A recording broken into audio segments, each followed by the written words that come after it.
नमस्कार। बात पते में आपका स्वागत है। मैं हूं अखिलेश शर्मा। बीजेपी अपना नया राष्ट्रीय अध्यक्ष क्यों नहीं चुन पा रही है? ये एक ऐसा सवाल है जो पिछले कई महीनों से दिल्ली के सियासी गलियारों में घूम रहा है।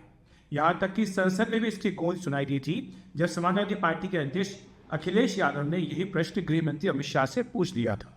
हालांकि दोनों में हंसी मजाक के अंदाज में इस पर सवाल जवाब हुआ था, लेकिन फिर भी ये गंभीर प्रश्न बना हुआ है कि आखिर क्या कारण है कि कार्यक्रम होने के बावजूद, संगठन चुनाव होने के बावजूद बीजेपी अपना नया अध्यक्ष नहीं चुन पा रही है। जो कार्यक्रम था बीजेपी का, उसके अनुसार जनवरी में राष्ट्रीय अध्यक्ष का चुनाव हो जाना था, लेकिन तब कहा गया था कि दिल्ली विधानसभा चुनाव के चलते ये थोड़ा समय के लिए टाला जा रहा है। उसके बाद कहा गया था कि संसद का सत्र चल रहा है, सत्र समाप्त होते ही अध्यक्ष का चुनाव हो जाएगा, लेकिन सत्र समाप्त हुए भी काफ़ी समय हो गया, अभी तक राष्ट्रीय अध्यक्ष का चुनाव नहीं हो पाया है। इसके पीछे कारण ये बताया गया था कि चूंकि बीजेपी के संविधान के अनुसार कम से कम आधे राज्यों में संगठन के चुनाव पूरे हो जाने चाहिए, यानी 18 राज्यों में, वो अभी तक नहीं हो पाया है, इसीलिए देरी हो रही है। ये बात सच है कि कई राज्यों में चुनाव अभी नहीं हुए हैं, लेकिन 2 राज्यों के चुनाव सबसे महत्वपूर्ण है और हमें सूत्रों के हवाले से जानकारी मिली, उसके अनुसार यही बताया गया है कि 2 राज्य, उत्तर प्रदेश और गुजरात, वहाँ पर प्रदेश अध्यक्ष का चुनाव न होना वो सबसे बड़ा कारण बन गया है राष्ट्रीय अध्यक्ष का चुनाव में देरी का। और दूसरा कारण ये भी बताया जा रहा है कि नए राष्ट्रीय अध्यक्ष को लेकर आम राय नहीं बन पा रही है। ये भी एक कारण है जिसके चलते इस चुनाव में देरी हो रही है। ये कहा गया है कि जो नया राष्ट्रीय अध्यक्ष बीजेपी का होगा उसके बारे में काफ़ी मंथन भी चल रहा है। पार्टी के भीतर भी, संघ के साथ भी मंत्रणा हुई है और इसमें कुछ बातें हैं जिनको भी तय करने का फैसला किया गया है। पहली बात तो ये है कि अभी तक राष्ट्रीय अध्यक्ष जो है उसको नियुक्ति के आधार पर कोई राजनीतिक संदेश देने का प्रयास किया जाता है।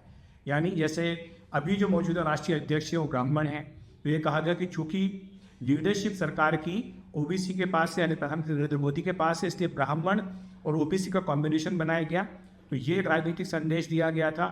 इसी तरह से अगर आप उत्तर प्रदेश की बात करें तो वहाँ पर मुख्यमंत्री जो है वो अपर कास्ट से आते हैं और प्रदेश अध्यक्ष जो है वो जाट है, तो इस तरह से कॉम्बिनेशन बनाया गया। लेकिन इस बार ऐसा कहा जा रहा है कि ये सब जो समीकरण है इनका ध्यान नहीं रखा जाएगा, इन पर उतना महत्व नहीं दिया जाएगा कि दक्षिण से हो, उत्तर से हो, पूर्व से हो या पश्चिम से हो, किस जाति से हो, किस समाज से हो, ये सब बातें सेकेंडरी होंगी, ये सब बातें बाद में आएंगी। पहली सबसे बड़ी प्राथमिकता ये है कि संगठन जो है उसके हिसाब से व्यक्ति होना चाहिए।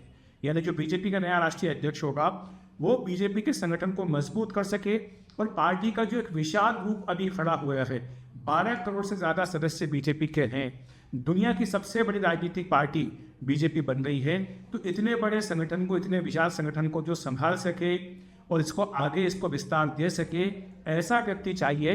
यही कारण है कि इस पर मंथन चल रहा है और इसके चलते देरी हो रही है। ये भी आपको बता दें कि उत्तर प्रदेश और गुजरात दोनों ही राज्यों में जहाँ पर कि प्रदेश अध्यक्ष का चुनाव होना है, वहाँ पर भी काफ़ी मंथन चल रहा है, क्योंकि उत्तर प्रदेश में 2027 में विधानसभा का चुनाव होने जा रहा है, तो बीजेपी चाहती है कि वहाँ पर एक ऐसा प्रदेश अध्यक्ष बनाया जाए जहाँ पर राजनीतिक समीकरणों को, सामाजिक समीकरणों को साधा जा सके। तो उत्तर प्रदेश के हिसाब से संदेश देने की जरूरत है, लेकिन राष्ट्रीय स्तर पर संगठन पर ध्यान देने वाले व्यक्ति हो, ये तलाश की जा रही है। दूसरी बड़ी बात जो पता चली है वो ये है कि जो नया राष्ट्रीय अध्यक्ष बनेगा उसके साथ साथ अगले 2 से 3 महीनों में बीजेपी संगठन में बड़े परिवर्तन भी होंगे। सबसे बड़ा परिवर्तन तो ये होगा कि जो पार्लियामेंट्री बोर्ड है बीजेपी का, जो कि सर्वोच्च निर्णायक संस्था है बीजेपी की, उसमें जो दिग्गज नेता है पार्टी के जो कि छूट गए हैं, उन्हें लाने का दोबारा प्रयास किया जाएगा। अभी जो मौजूदा पार्लियामेंट्री बोर्ड है उसमें ऐसे नेताओं को रखा गया है जो कि लो प्रोफाइल है, लेकिन अब ऐसा संसदीय बोर्ड बनाने की बात हो रही है जिसमें कि दिग्गज नेताओं को जगह दी जाए, ताकि जो पार्लियामेंट्री बोर्ड की जगह है पार्टी के भीतर वो उसको जगह वापस मिल सके। तो ये एक कोशिश होगी।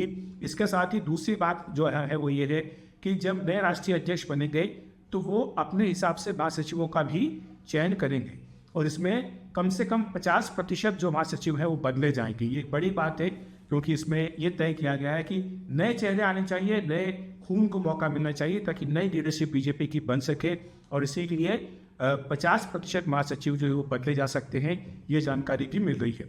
इसके अलावा चाहे बीजेपी की केंद्रीय चुनाव समिति हो या तमाम मोर्चे हो, राष्ट्रीय पदाधिकारी बाकी हो, चाहे जिनमें राष्ट्रीय सचिव, राष्ट्रीय उपाध्यक्ष ये सब आते हैं, ये सब का भी पुनर्गठन किया जाएगा और इसमें भी नए लोगों को मौका देने की बात कही जा रही है।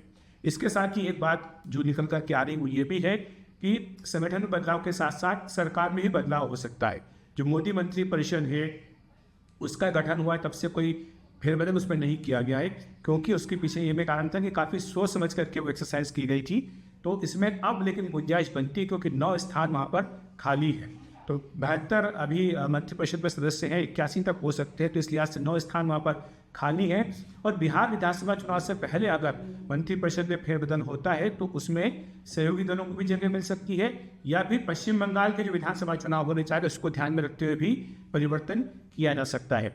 ये भी कहा जा रहा है कि AIADMK जो भी हाल ही में एनडीए में शामिल हुआ है उसको भी जगह मिल सकती है मंत्रिपरिषद में। इसी के साथ कुछ मंत्री जो है वो संगठन में आ सकते हैं और कुछ नेता जो है संगठन से मंत्रिपरिषद में भी जा सकते हैं, ये बात भी कही जा रही है। बीजेपी का जो संगठन चुनाव चला है इसमें कुछ बातों का खास रूप से ध्यान रखा गया। बड़ी बात यह है कि इसमें जिलाध्यक्षों के चुनाव में 60 वर्ष की ऊपरी सीमा बांधी गई कि 60 वर्ष से ऊपर के लोगों को जिलाध्यक्ष न बनाया जाए, हालांकि कुछ जगहों पर इसका अपवाद हुआ है। इसी तरह से यह भी एक नियम बनाया गया कि जो पिछले 10 साल से बीजेपी के संगठन में सक्रिय हैं उन्हें ही संगठन चुनाव में भूमिका दी जाए। तो ये मोटे तौर पर सभी राज्यों में हुआ है, लेकिन एक अपवाद इसमें भी है केरल का, जहाँ पर कि राजीव चंद्रशेखर को बीजेपी ने अध्यक्ष बनाया है। तो इस तरह से बीजेपी की कोशिश ये है कि चूंकि पार्टी का इतना विशाल स्वरूप हो गया है, इतना विशाल संगठन हो गया है, इसलिए आपसी सामंजस्य बना रहे, सरकार और संगठन के बीच में तालमेल बना रहे और इसी के साथ साथ अनुशासन जो है उस पर कड़ा जोर वो बना रहे। तो ये सारी बातें हैं जिसके चलते राष्ट्रीय अध्यक्ष के चुनाव में देरी हो रही है। ये इशारा मिल रहा है कि इस महीने के अंत तक या फिर अगले महीने तक तस्वीर साफ हो कि राष्ट्रीय अध्यक्ष का चुनाव कब होगा। तो बात पति के में इतना ही। नमस्कार।